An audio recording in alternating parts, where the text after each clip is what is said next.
રાજકોટ જિલ્લાના ધોરાજીમાં નગરપાલિકા દ્વારા પીવાનું પાણી વિતરણ કરવામાં આવે છે, જે અત્યંત દૂષિત અને દુર્ગંધ મારતું પાણી કારણે લોકોમાં રોષ છે અને ભાજપ કોંગ્રેસ બંને એકબીજા પર આક્ષેપો લગાવી રહ્યા છે.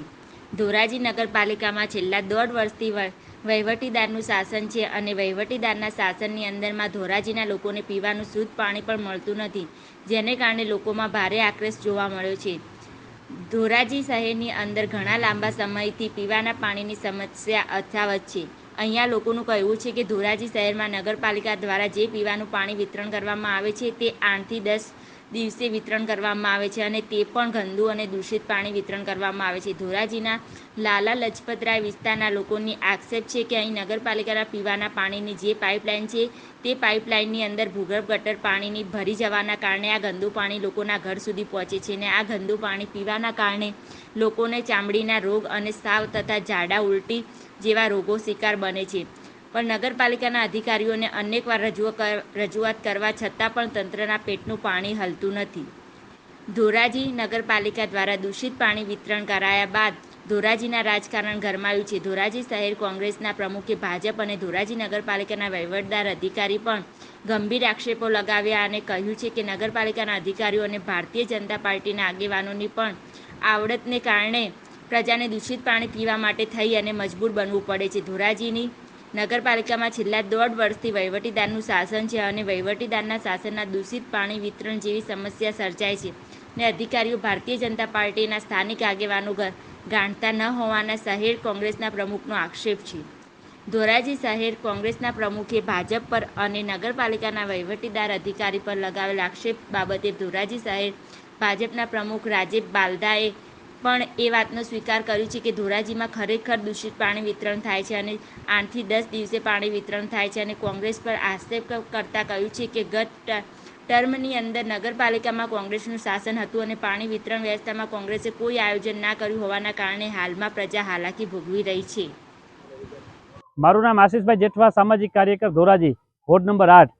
આજે ધોરાજીમાં લગભગ ઘણા સમયથી આ દુર્ગંધ અને ગટરનું પાણી વિતરણ કરવામાં આવે છે, પરંતુ તંત્રના પેટનું પાણી નથી હલતું. આ પાણી એટલી હદ સુધી ખરાબ છે કે જો લોકો પાણી પીવે તો પથરીની તકલીફ થાય છે, શ્વાસની તકલીફ થાય છે, મેલેરિયા જેવી તાવની પણ તકલીફો થાય છે, બાળકો બીમાર પડે છે. ત્યારે હમણાં જ જ્યારે લોકસભાનું ઇલેક્શન હતું ત્યારે આ વિસ્તારમાં એમ કહેવાય કે અમુક ભાજપના જે કાર્યકરો છે ને, ધારાસભ્યના માણસો છે, એ મત માટે મહિલાઓ પાસે ઘરે ઘરે જતા હતા. ત્યારે આ વિસ્તારની મહિલાઓ 6 મહિનાથી દુર્ગંધવાળું પાણી પીવે છે. ત્યારે આને નિવારણ લાવવા માટે કોઈ પણ પગલાં લેતા નથી. તંત્ર પણ જાણે કે આંખ બંધ કરીને બેસી ગયું એવું લાગે છે. આ પાણી એટલું દુર્ગંધવાળું છે, જે ધારાસભ્ય ધોરાજી ઉપલેટાના છે, એકવાર આ પાણી પીએ તો અમને એમ લાગે કે આ ધારાસભ્ય વિસ્તારને લોકોની પ્રજાની આ વેદના સમજી શકે છે. મારું નામ લાભુબેન નરસિંહભાઈ સોલંકી અને અમે નબળા માણસો થઈ અને આવા પાણી અમને આપે છે. મત જોતો તો ત્યારે હળિયું કાઢતા હતા. બરોબર છે, તમારું બધું કામનો સોલ્વ કરશું અમે. અત્યારે અમને કોઈ પાણી સારું આપતા નથી. ગટરના પાણી આવે છે, જુઓ આ શીશો. અમે બીમાર, સુવાસ ચડે, અમે નબળા માણસો ટાંકા ક્યાંથી મંગાવીએ સાહેબ? બોલો, અમારું કાંઈક ગરીબ માણાનું કાંઈક ઉધાર કરવો પડે કે નહીં? દોરું હાવ કદડા આવે છે અને ધારાસભ્ય દેખાતા જ નથી. પાછા મત લઈને વયા જાય છે ને અમને જવાબ આપતા નથી. કોઈ જાતિ અમારી અરજ કે રાવ સાંભળતા નથી. મારું નામ દિનેશભાઈ ઓરા, શહેર કોંગ્રેસ પ્રમુખ, ધોરાજી.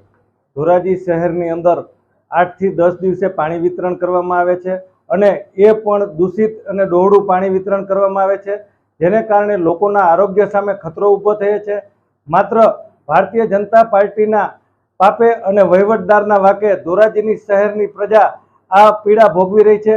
2017ની અંદર ધોરાજી શહેરમાં પાણીની પાઇપલાઇન નાખવામાં આવી ત્યારે મોટા પાયે ભ્રષ્ટાચાર કરવામાં આવ્યો, જેને કારણે ધોરાજી શહેરની પ્રજાને 8 થી 10 દિવસે પાણી મળે છે અને હાલમાં જે દૂષિત ડોહળું પાણી મળી રહ્યું છે એ વહીવટદારના વાકે મળી રહ્યું છે. છેલ્લા 1.5 વર્ષથી ધોરાજી નગરપાલિકાની અંદર વહીવટદારનું શાસન છે, પરંતુ વહીવટદાર દ્વારા કોઈ દરકાર લેવામાં આવતી નથી, જેને કારણે લોકોને પીડા ભોગવવી પડે છે. રાજુ બાલદા, પ્રમુખ શ્રી ધોરાજી શહેર ભારતીય જનતા પાર્ટી.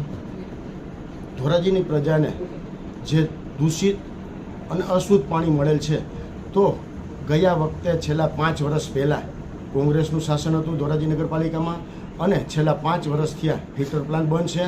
તે પણ આપ જોઈ શકો છો. નગરપાલિકામાં પણ તમે મેળવી શકો છો કે ક્યારથી ફિલ્ટર પ્લાન્ટ બંધ છે. તો જે શાસનાધિકારી કોંગ્રેસવાળા હતા તેઓએ ફિલ્ટર પ્લાન્ટ ચાલુ કરેલ નહીં અને કયા કારણોસર ફિલ્ટર પ્લાન્ટ કરેલ નહીં અને હાલ ધોરાજીની પ્રજા એના વાકે ગંદુ અને પ્રદૂષિત પાણી પી રહી છે અને હાલ અનિયમિત અને ઓછા દિવસોમાં પાણી મળે છે. ટૂંકમાં જે પાણી મળે છે એના દિવસો ઝાઝા છે, 7-7 દિવસે પાણી મળે છે. પરંતુ અગાઉ ભારતીય જનતા પાર્ટીની બોડી હતી ત્યારે ધોરાજીની પ્રજાને સમયસર અને વહેલામાં વહેલું પાણી મળી શકે તે માટે પાઇપલાઇન પણ નખાણી હતી અને તે પાઇપલાઇન નખાયા બાદ ભાજપની બોડીને બદલે છેલ્લા 5 વર્ષ પહેલાં કોંગ્રેસની બોડી હતી અને કોંગ્રેસની બોડીએ જે લાઈન નાખેલી હતી તેનો કોઈ નિર્ણય ન કર્યો. તેના દ્વારા પાણી પ્રજાને મળે તેવો કોઈ ઉપાય ન કર્યો. તેના કારણે હાલ ધોરાજીની પ્રજા પાણી 7-7 દિવસે મળી શકે તે માટે ભોગવી રહી છે. રાજુભાઈ, હાલ કેવું પાણી મળે છે? હાલ અશુદ્ધ અને ગંદુ પાણી જે મળે છે, ફોફરમાંથી જે પાણીને ઓછું પાણી હોવાના કારણે પાણી ગંદુ અને ઓછું મળે, ગંદુ અને અશુદ્ધ મળે છે.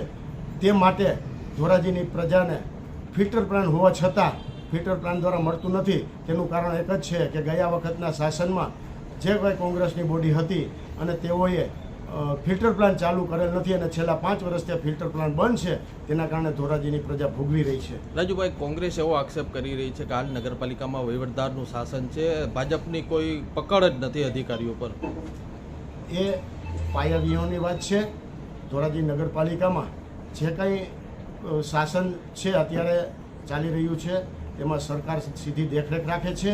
પરંતુ જે બોડી જે તે સમયે હતી તેને ધોરાજીની પ્રજા માટે પાણી સમયસર મળી શકે તેવું આયોજન ન કરવાના કારણે હાલ ધોરાજીની પ્રજા ભોગવી રહી છે.